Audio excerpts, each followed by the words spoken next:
Welcome to the CAREcast. Welcome everyone to another CAREcast. We're talking today with Lois. Lois, welcome to the CAREcast. Great to have you on. Thank you. It's great to be here.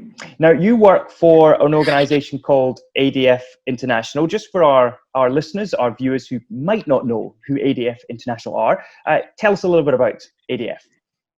Sure. So ADF International are a human rights organization, and we defend the fundamental freedoms and the human dignity of all people. So that's what we do. Fantastic. And where are you based? Are you based in Britain? Are you based elsewhere? I'm Scottish originally, if you can't tell, but I live in Geneva now in Switzerland. So with ADF International, we work in different areas of political significance and governance. So I work here at the UN Human Rights Council for most of my time. What does the UN Human Rights Council do? What's its kind of purpose? So they're the body that deals within the UN specifically on giving kind of guidance on human rights. So 3 times a year, all the countries who are wanting to be a part of the council come together and they put together resolutions about different topics and themes related to human rights. So my colleagues and I, we work with the diplomats to give guidance and some legal expertise on the issues that are at stake. Fantastic. All right. I want to, in this CAREcast, we're going to be talking about hate crimes, hate speech, freedom of expression, these kind of big concepts. I wondered if you could just sort of talk a little bit about when we talk about hate crimes and hate speech, what do we mean? What are we actually talking about? Well, James, that's a really great question because I'm not sure that any of us are sure what we're talking about. So the wording in this bill that is before the Scottish Parliament, which is on hate crime and the stirring up of hate specifically, it isn't clear from that what would be included or expected to be punished.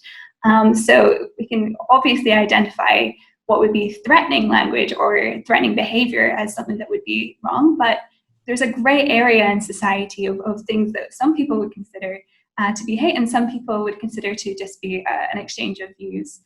So that's really the vagueness and uncertainty that hate crime laws tend to leave. Why do you think different countries around the world are trying to pass hate crime laws? Like, what's the thinking behind passing them? Well, nobody likes hate and nobody likes to be hated. And of course, we all understand that. We can all relate to that. But the question is, how do we deal with that in society? Is it really by policing speech and policing ideas? Now, what I think is that the answer to bad speech is actually more speech and debate and being able to bring these ideas out and counter them, argue them, and see how they fit in with other ideas and morals of society, rather than taking a law that would police our speech and silence them. And do you think that if you look at Europe, for example, includes obviously United Kingdom, do you think that the direction of travel for most countries is more hate speech laws, more hate crime laws, or are some countries pushing back?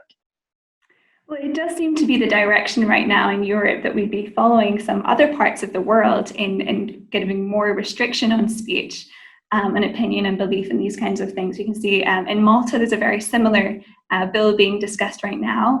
Other countries such as Finland have already passed hate speech legislation, which has led to criminal investigations into the tweets of grandmothers even. So we do see across Europe, there is a real chill on debate and on free speech. But I think possibly in the cultures, we see kind of cancel culture becoming more and more oppressive. I think there is an awakening to think now, do we really want to silence anybody who is against the kind of majority norm, or do we want to have conversations about things which are relevant to us today? Do you think that, I mean, I'm guessing that given what you've just said, that for Christians, this is possibly especially alarming.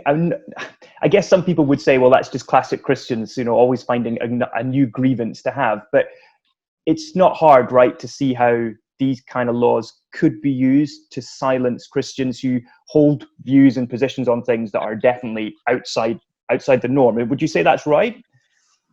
Yeah, definitely. Now there is, in this bill in Scotland, that is the kind of one that we're looking at just now, there are some protections for freedom of religion, but they have been significantly watered down since previous instances of legislation. So there is more concern about whether people who hold Christian values would be able to share them. When I talked about Finland earlier, the example from that, which is an ADF International case actually, was that a grandmother and a former politician, a former minister of the interior, had tweeted her church leadership and asked why they had chosen to sponsor the LGBT Pride Parade in her city. And she's under police investigation for simply raising that religious question that was posed to her church leadership. So we do see that obviously those groups will face challenging. On the other hand, it's not just Christians who will have problems under this bill. We can look to people who are facing kind of cultural censorship right now. J.K. Rowling is one recent example who put forward, and J.K. Rowling, as far as I know, has never claimed to be a Christian or to hold Christian beliefs, but she put forward a respectful view on biological sex. And she has been kind of come after by the Twitter mob, by various other celebrities who have directly told her that she is being abusive and that she needs to be silent. So if we look at that context as well, it's really not just a religious issue, it's one for society as a whole. It's kind of staggering, isn't it, that for simply saying that you believe sex is biological and that there are two sexes and that's it, that you could be set upon with such vehemence. Like, I mean, where has that anger come from, do you think? Where has that hyper aggression come from? I think it is kind of as built up as part of this cancel culture that we're seeing. We have this idea that it's kind of mainstream ideology, and if anyone's outside of this bubble that's maybe focused on in the media and by certain celebrities perhaps, that anything else is directly wrong. But of course, if we look at the evolution of society over years, new ideas always challenged old ideas, and that's how we cope as a democracy. So free speech and debate should never be silenced in a healthy democracy if we want to evolve and grow. And you've said already that you think that the answer to hate speech is more speech, or the answer to hate is more speech. And do you agree that a better way of dealing with ideas that you don't like is to simply expose them? And surely if you don't like them, then point out why you don't like them rather than trying to just silence them altogether. I mean, it seems obvious, doesn't it? But yet we then see this movement across Europe. And let's bring this home to Scotland, as it were. You and I are both from Scotland. Which part of Scotland are you from? Near Glasgow. Okay. Well, never mind. I'm from Edinburgh, so you know how these things go. Good luck to us both. But in this context, so Scotland, you've got a devolved government, SNP, and on the 23rd of April, the Justice Secretary introduced a brand new piece of legislation, the Hate, Crime and Public Order Scotland Bill. Now, just give us an overview of what is the Scottish Government trying to accomplish with this piece of legislation? Well, the bill sets out to do a few things. One thing is to repeal a very old blasphemy law that we have traditionally in Scotland, which hasn't been used for hundreds of years. And in its place, it attempts to firstly bring together various pieces of legislation which already exist. So you already can't incite violence and aggression towards people based on prejudice. So the bill reaffirms a lot of that legislation. And it also goes further. And it introduces the stirring up of hate as a crime. So that's something that currently only exists in the context of racism, but the bill expands that to various people of various characteristics. And why that's worrying is because stirring up of hate is very vague. We don't know what that means. So we don't know if one might interpret us to be stirring up hate when actually we're just trying to have a respectful conversation. The other problem with the bill that's very concerning is that you don't actually have to have the intention of doing so. So it can be a complete accident, and that won't help your case whatsoever. If someone else interprets that you have stirred up hate, even if you didn't think you were, then you're liable. And the bill comes with a very heavy penalty. So you can actually be imprisoned for up to 7 years. For being guilty of unintentionally stirring up hate, whatever that means. So there's various reasons why the bill is very concerning, but mainly because it's vague and it puts cancel culture into law, and it will create a culture of fear and uncertainty where we're not sure what we can say to our friends, what we can joke about, what we can question or discuss. So it will have a really chilling effect on a democratic society like Scotland. And I think you've written about this in a number of places. You wrote for the Times in Scotland, also for the Herald as well, looking in particular, picking up J.K. Rowling again. And you argued that under the new law in Scotland, J.K. Rowling, for what she said about transgender and about there being two biological sexes, that she could be criminalised potentially if who would decide that? Who would decide if she was to be prosecuted? Would it be the police or? Well, eventually it would be up to a judge if she was to go before a court, and who's to tell if the judge would decide that she hadn't been hateful, or if he would decide, like with Daniel Radcliffe and Jamila, who have all said that she was being hateful and abusive. So we don't know. I definitely think that someone who made comments like J.K. Rowling did would certainly be vulnerable under a law like this, and would have to defend themselves before a court or face up to 7 years in prison. And a lot of people have a lot of questions about the things that J.K. Rowling was discussing, and those questions could be a valid part of a democratic debate. So it really is a shame for our society, as well as a real source of fear for those who have questions about mainstream ideology, perhaps. And as we've said already, I guess a lot of Christians would fall into that, because, particularly if you're an Orthodox, if you come down on the kind of evangelical side of Christianity, you're going to have massive questions about a lot of modern ideologies, modern narratives. And so if you're a Christian pastor, or even just like an evangelist, or you could just be a church worker, you could just be an ordinary Christian, you're going to be worried about this, right? So for Christians in Scotland, how concerned should they be by the law as it currently is drafted? Well, I think it would be something that all Christians, and also remember people of other faith groups who would also be potentially concerned about this, who exist in Scotland, it should be something that they should write to their MP about, because MPs have to know that people in their constituencies have real concerns. MPs also, I might add, might themselves fear one day that they might tweet something that could be misinterpreted as hate, or might offend someone accidentally.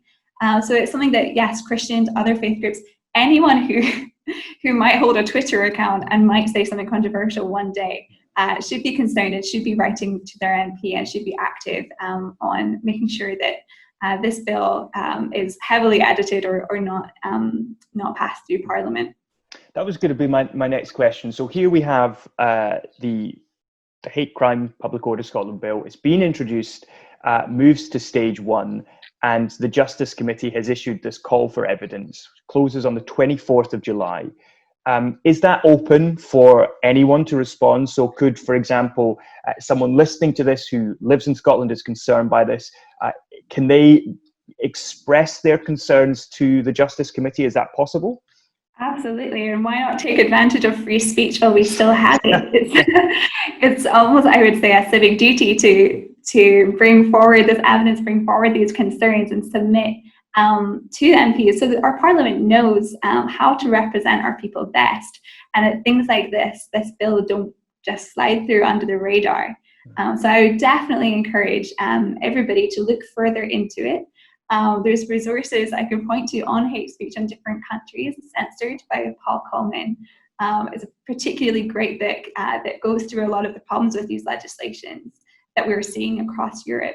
So look into it, email your MP, and participate in these calls for evidence, these calls for action, and make sure your voice is heard while it still can be.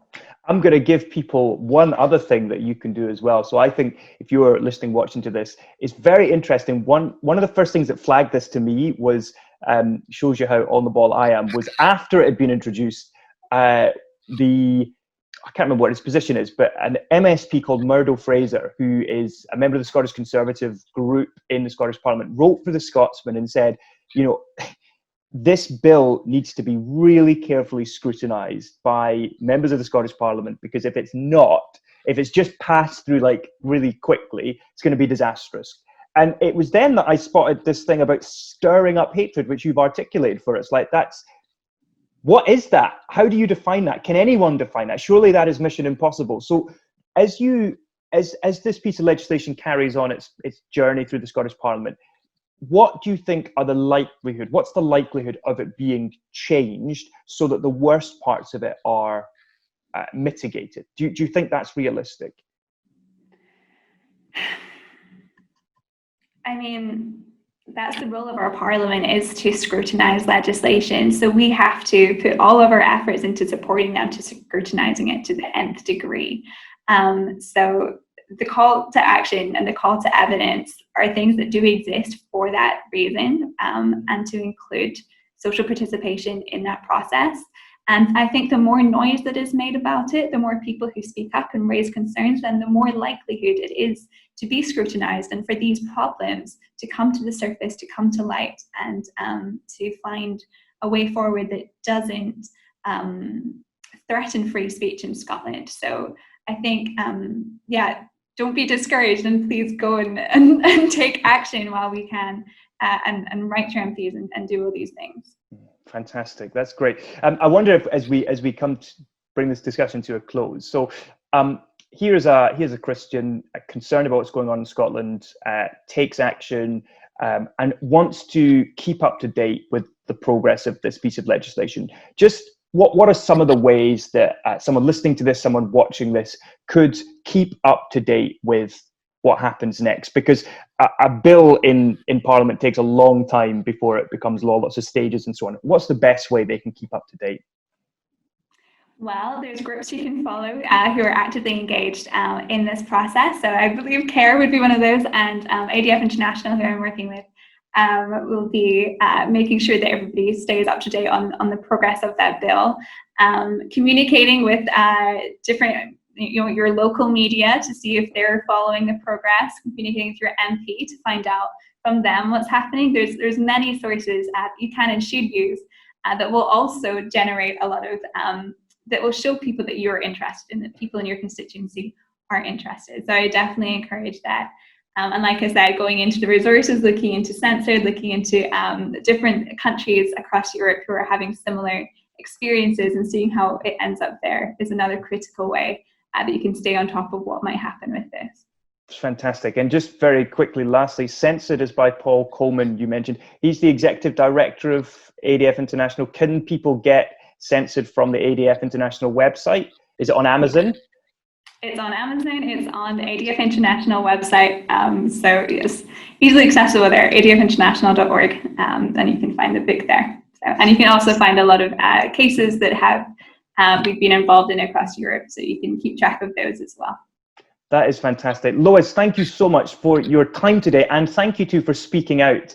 Lois has written 2 pieces, one for the Herald, one for the Times in Scotland. Well worth reading both of those pieces if you want to get an overview of some of the concerns that exist about this new legislation in Scotland. But Lois, really appreciate your time. Thank you for coming on the CAREcast.